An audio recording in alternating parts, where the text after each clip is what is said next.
Hello, friends, and welcome to this podcast. You've heard me talking about the Stranglers before. When I was in high school, I think my two favorite bands when I was in high school were Devo and the Stranglers, and I think they were at the time kind of in my view opposite ends of some musical spectrum that I was interested in.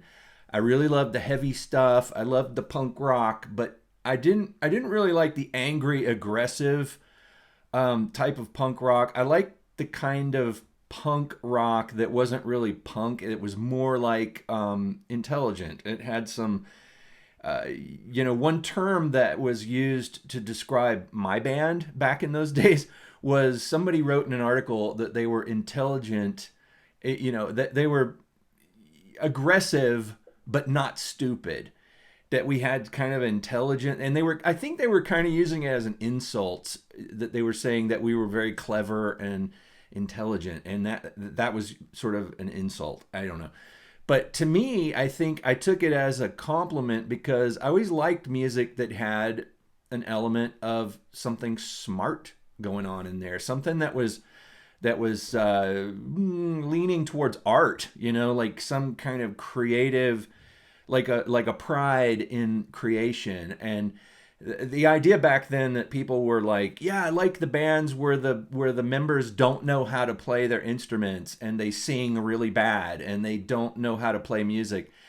I mean, there's something to that philosophy within the creation of art, not being trained or whatever, almost like outsider art. But then it got to be, to me, it seemed a little bit like a contrivance. Like some people were trying to sound like they didn't know how to play, or trying to sound like they didn't know how to sing, or something like that. I always leaned towards bands that were trying to be good or trying to be musical, trying to write good songs. Even in that genre of punk rock, there were bands that were trying to write good songs. I mean, I think the Sex Pistols were trying to write good songs. People at the time were like, I can't stand it. It's so loud and so punk. But now you listen to the Sex Pistols, they sound like a power pop band to me now, and the songs are great. The guitar tones are nicely worked out, and there's a verse, chorus, verse, chorus. It's not like that relentless aggression that we used to hear in that music back in those days. Um, you know, it was it was fun to kind of seek out those bands in the bins in the back of the import record section in the back of the record store in my small hometown.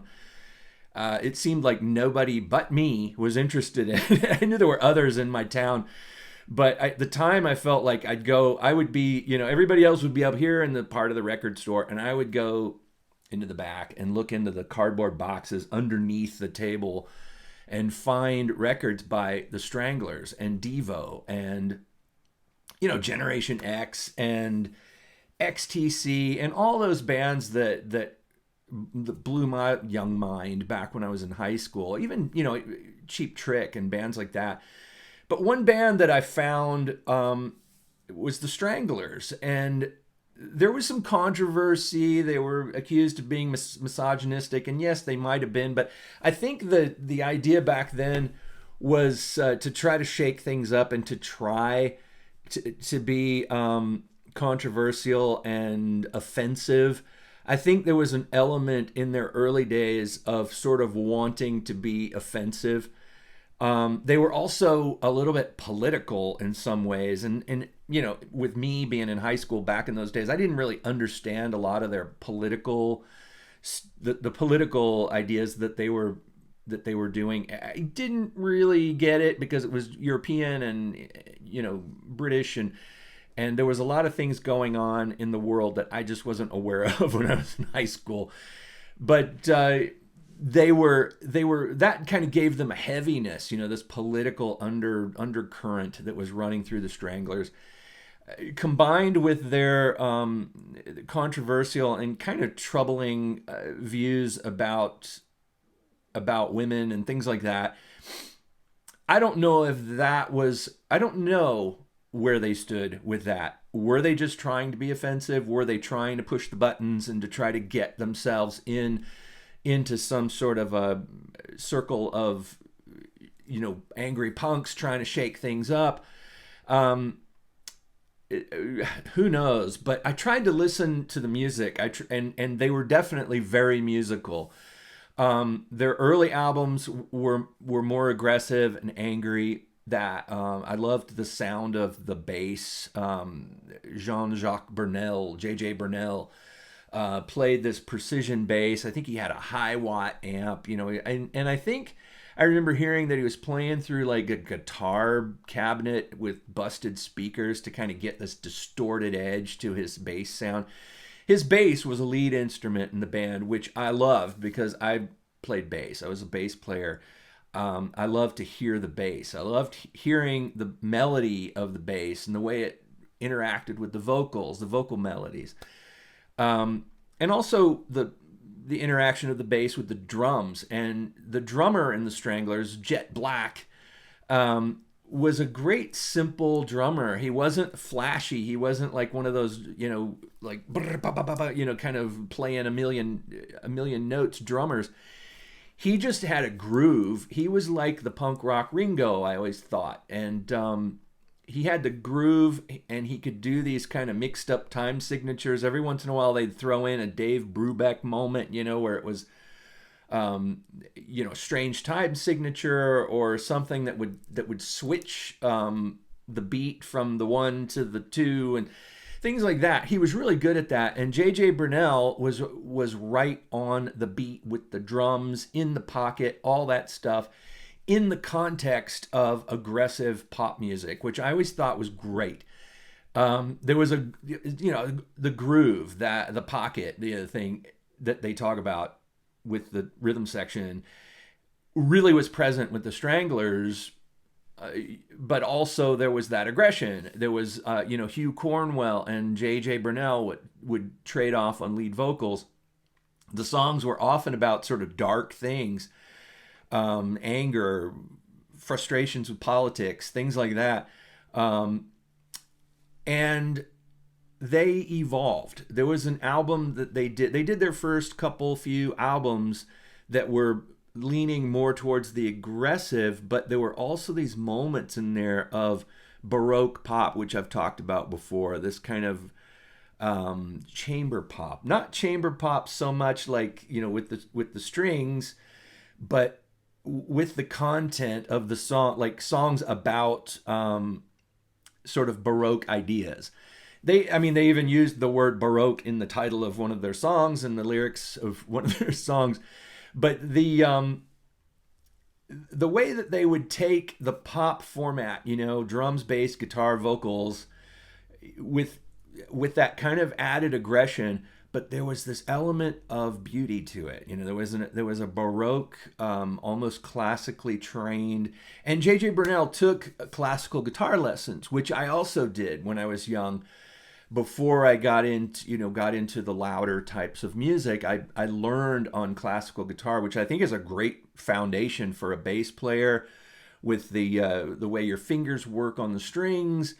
It's also just a good foundation for chord progressions and learning how to play an instrument. But bass, I kind of gravitated towards bass for the reason that a lot of bass players do. That fact that when they started their first band, there was a person in the band who was a better guitar player, and somebody had to play bass. It was one of those things like, okay, I'll be the bass player. It wasn't, a lot of times wasn't like your first choice for an instrument, but you kind of fell into it, which I ended up loving playing bass. I eventually moved to guitar and play both, but J.J. Burnel was one of my influences, a big influence.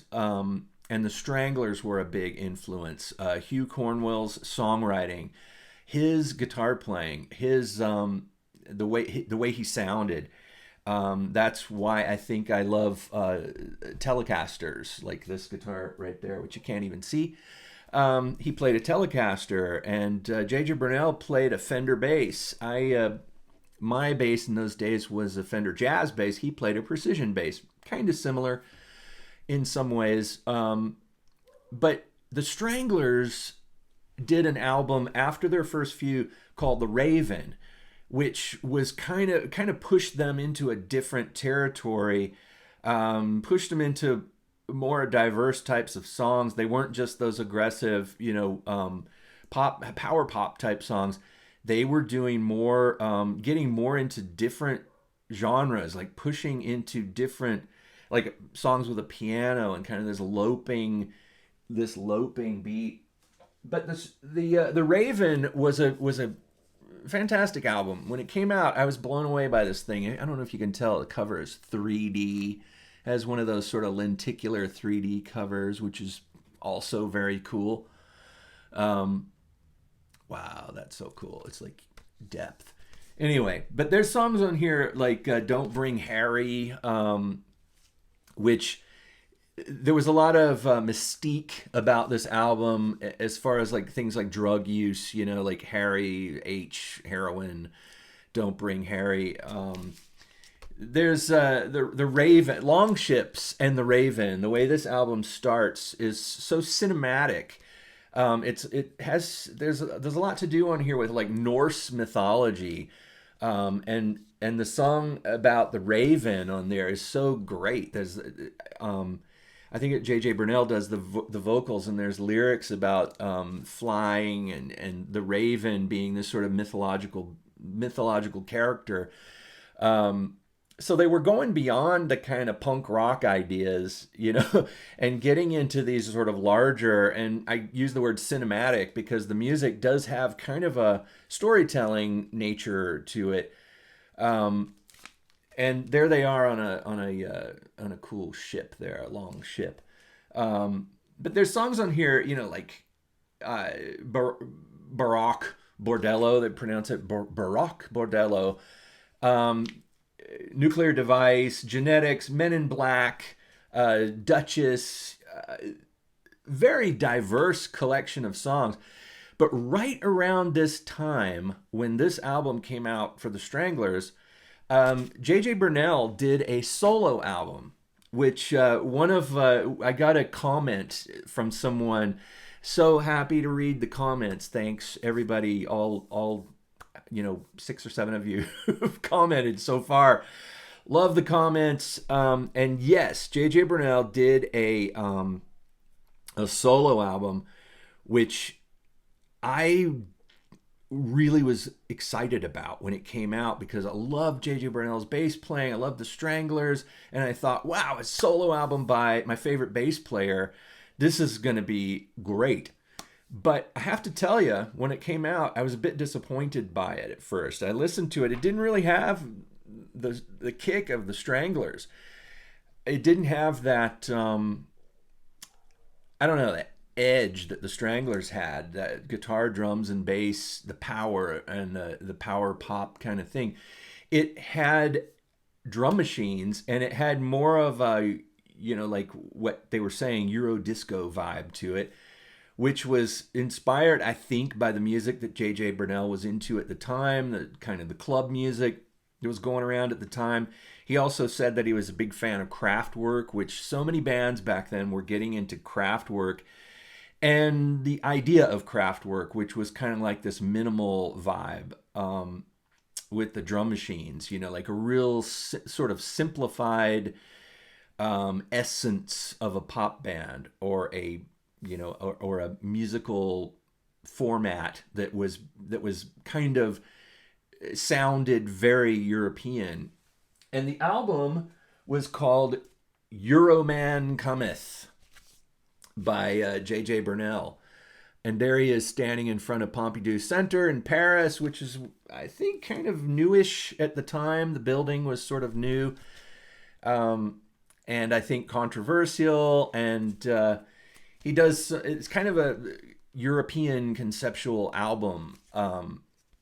And you can, it's kind of clear on the Raven by the Stranglers, and here that the guys in the Stranglers are not such big fans of us Americans. There's a song on there called Dead Los Angeles, which is kind of a not very flattering image of my beloved town, Los Angeles.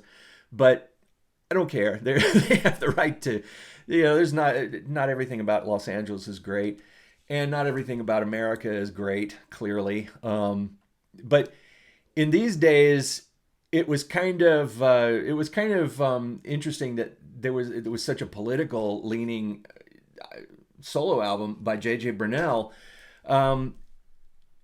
Leaning, I mean, in the fact that it's not entirely a concept album. It's considered a concept album about this sort of European idea. I'm not going to go into the politics of it, but what I'm going to talk about is the music on here, which is, like I was saying, minimal, but still kind of poppy.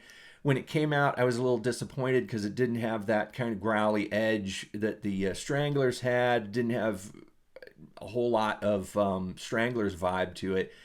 But it was J.J. Burnel's idea. It sounded at the time to me like he went into the recording studio and really didn't put, I mean, I don't mean this as an insult to the album, but it seems like he didn't really put a whole lot of work into it and just sort of churned out as many songs as he could. That was my impression at the time. I felt like it was not a huge effort for him to make this album. But then as the years passed, I listened to it again. I still went back to it because I still like the Stranglers. And I listened to it again, and it had a little bit more depth to it. That sound that's on here, he was kind of predicting a sound on this album that I wasn't used to when it came out, and a conceptual vibe to it, that minimalist approach to music, and a different sound to what was happening in 1979 when this record came out. He took a chance here, and but then I listened to it again recently, very recently, when someone commented on the podcast about, hey, take another listen to the to Euroman Cometh by J.J. Burnel and see what your grown-up ears think of it. And I listened to it, and I actually really liked it this time. I listened to it with new, much aged ears, and I felt like there was more to it than I heard back in the day. It's a good example of someone experimenting, and I love experimentation. I love it when people take something like a pop band, like a rock band, a punk band, or whatever, and they don't do what you expect. They don't do what you expect they would do with it. Everybody, I think, my little circle of friends, me included, thought when this album came out, this is going to be a bass-heavy, rockin' heavy, because he was kind of like a heavy bass player and a heavy sort of punk rocker guy. He was in the Stranglers, the four of the Stranglers, you had the guys were all kind of different, which was interesting. You had a guy who looked like Edgar Allan Poe with a mustache. The drummer looked like, a guy that is not in a band. I don't know how to put that, but he just didn't look like a guy that would be in a band. But there he was in a band, and he was really a good drummer. Hugh Cornwell looked scary. I mean, he looked like kind of a scary guy that you don't want to mess with. And J.J. Burnel looked like a scary guy you don't want to mess with. You always heard these stories about him having a bad temper, getting into fights and whomping people over the head with his bass and getting into these scuffles. And they just were one of those bands that was kind of scarier than the punk rock bands. A lot of the punk rock bands seemed like they were trying to be scary or trying to look scary, but the Stranglers genuinely were those people, I think. They didn't care about their styles or whatever. Dave Greenfield had a mustache, and he didn't care what you thought about that. And JJ Burnel, though, was kind of like the sort of punk rock looking guy. He was the guy with the punk rock haircut and had that attitude and wore the leather jacket. And so when this solo album came out, I thought this was going to be, his punk rock kind of, it was going to be have that kind of punk rock vibe to it with the bass. But no, he did something different, which I now have a lot of respect for and actually enjoyed listening to it. It's it's got a kind of a feel to it that you have to sort of get used to, but it definitely it does not sound as alien and unusual now as it did when it came out. To my unsophisticated ears anyway. I was high school guy at the time and didn't really know a whole lot. But when the album came out, it had an exotic kind of feel. It was very European sounding. You looked up where I looked up where he was, and it's like, wow, it's a building in Paris, and there's controversy about the design of it. It's got the ductwork on the outside of the building, and a lot of people in Paris were appalled by this building, the way they were, several decades before, appalled by the Eiffel Tower, which is now the symbol of Paris. But the fact that he's in front of this symbol in an old city like Paris, he's standing in front of this sort of symbolic modernist structure, and he was really into motorcycles, and so there's a song on there. He was into these Triumph motorcycles, so there's this song on there where he's obviously just cranked up his motorbike, and the way the engine is da, da, da, da, da, it becomes the beat of the song, which I thought was pretty cool.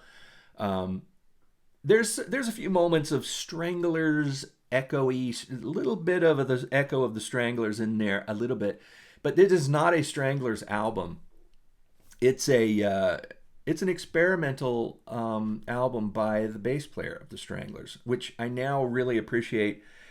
Having listened to it, I haven't listened to it for quite a while, maybe years, until recently listened to it. Had a favorable reaction this time. So thanks to the person who commented. Appreciate it, getting me back into something that I haven't listened to in a while. But anyway, thanks for listening. That's a little overview of my love for the Stranglers and my initial reaction compared to my more recent reaction to JJ Burnel's solo album, Euroman Cometh. Thanks for listening, and I will talk to you again real soon.